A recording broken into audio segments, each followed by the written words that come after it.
Saudações, camaradas, sejam bem-vindos a mais uma aula do nosso curso.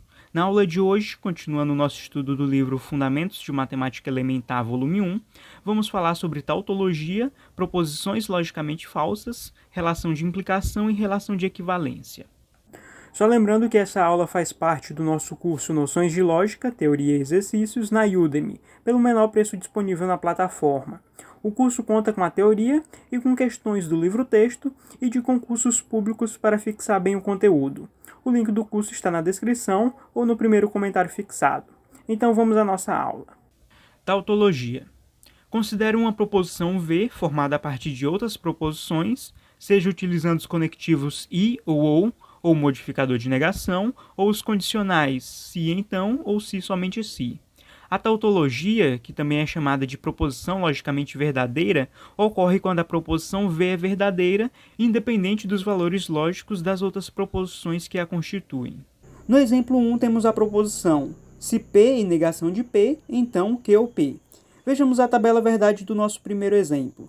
Perceba que a tabela traz todos os valores lógicos possíveis. A negação de P vai ser sempre um valor oposto de P, e a proposição P e negação de P vai ser sempre falsa, pois na lógica formal algo não pode ser e não ser ao mesmo tempo.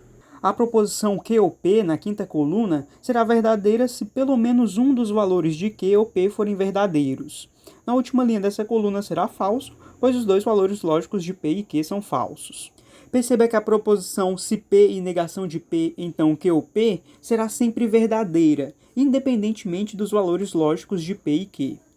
Isso ocorre pois essa proposição utiliza o condicional se então, e a proposição P e negação de P será sempre falsa. Como vimos na aula anterior, uma proposição com condicional se então, que parte de uma proposição falsa, no caso P e negação de P, terá seu valor lógico sempre verdadeiro. Em outras palavras, a proposição será sempre verdadeira, independente dos valores lógicos de P e Q. Portanto, trata-se de uma tautologia. Vejamos um segundo exemplo. Temos a proposição negação de P e Q, se somente se negação de P ou negação de Q. Essa proposição também é uma tautologia. Vejamos a tabela verdade para o nosso segundo exemplo. Como vimos, a tabela verdade traz todos os valores lógicos possíveis. Perceba que a proposição P e Q será verdadeira quando P e Q forem ambas verdadeiras, e a negação de P e Q será o oposto da proposição P e Q. A negação de P é o oposto da proposição P, e a negação de Q é o oposto da proposição Q. A negação de P e Q será verdadeira quando a proposição P e Q for falsa. Perceba que a proposição negação de P e Q, se somente se, negação de P ou negação de Q, será sempre verdadeira, independente dos valores lógicos de P e de Q. Portanto, trata-se de uma tautologia. Proposições logicamente falsas. Vamos considerar uma proposição F, formada a partir de outras proposições, utilizando os conectivos e ou modificador de negação, ou os condicionais se então ou se somente se.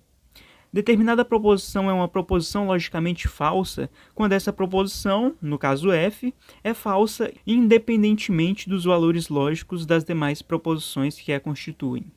Vejamos então um exemplo. Exemplo 1. P e negação de P. Vejamos a tabela verdade desse nosso primeiro exemplo. Como já vimos, uma proposição não pode ser verdadeira e falsa ao mesmo tempo. Portanto, a proposição P e negação de P será sempre falsa, independentemente dos valores lógicos de P. Portanto, trata-se de uma proposição logicamente falsa.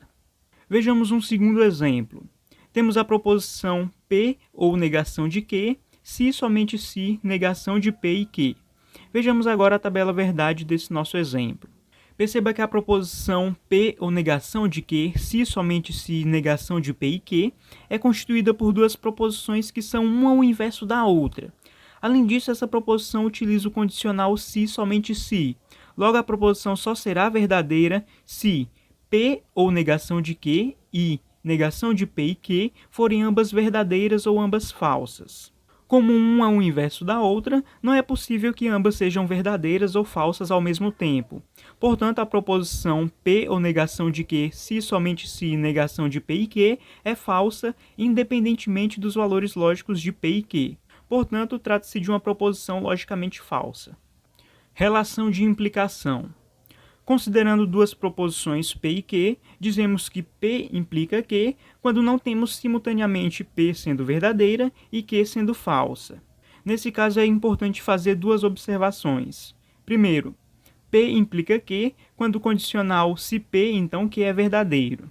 Segundo, que todo teorema é uma implicação da forma hipótese implica tese. Por isso, para demonstrar um teorema, é preciso mostrar que não ocorre o caso da hipótese ser verdadeira e a tese falsa. Vamos ver alguns exemplos. 2 ser divisor de 4 implica que 2 é divisor de 4 vezes 5. É o mesmo que dizer que o condicional se 2 é divisor de 4, então 2 é divisor de 4 vezes 5, e é verdadeiro. Exemplo 2. P ser positivo e primo implica que o MDC entre P e P ao quadrado é igual a P, que é o mesmo que dizer que o condicional se P é positivo e primo, então o MDC de P e P ao quadrado é P, é verdadeiro. Relação de equivalência. Considerando as proposições P e Q, P será equivalente a Q quando P e Q têm valores lógicos iguais, ou seja, quando forem ambos falsos ou ambos verdadeiros. É importante fazer duas observações. Primeiro, P é equivalente a Q quando o condicional P se somente se Q é verdadeiro. Segundo, todo teorema cujo recíproco também é verdadeiro é uma equivalência. No caso, hipótese é equivalente à tese. Vejamos alguns exemplos. Primeiro, se P, então Q, é equivalente a se negação de Q, então negação de P. Perceba que quando se P, então Q é verdadeira, a proposição se negação de Q, então negação de P também é verdadeira. E quando uma é falsa, a outra também é falsa. Portanto, trata-se de proposições equivalentes. Vejamos mais um exemplo. 2 ser divisor de 8 é equivalente a MDC de 2 e 8 ser igual a 2, que é o mesmo que dizer que 2 é divisor de 8 se e somente se o máximo divisor comum de 2 e 8 for 2. Perceba que ambas são verdadeiras. 2 é divisor de 8 e o MDC entre 2 e 8 é igual a 2. Portanto, são proposições equivalentes. Com isso, encerramos por aqui a nossa aula. Qualquer dúvida, fique à vontade para perguntar e até a próxima.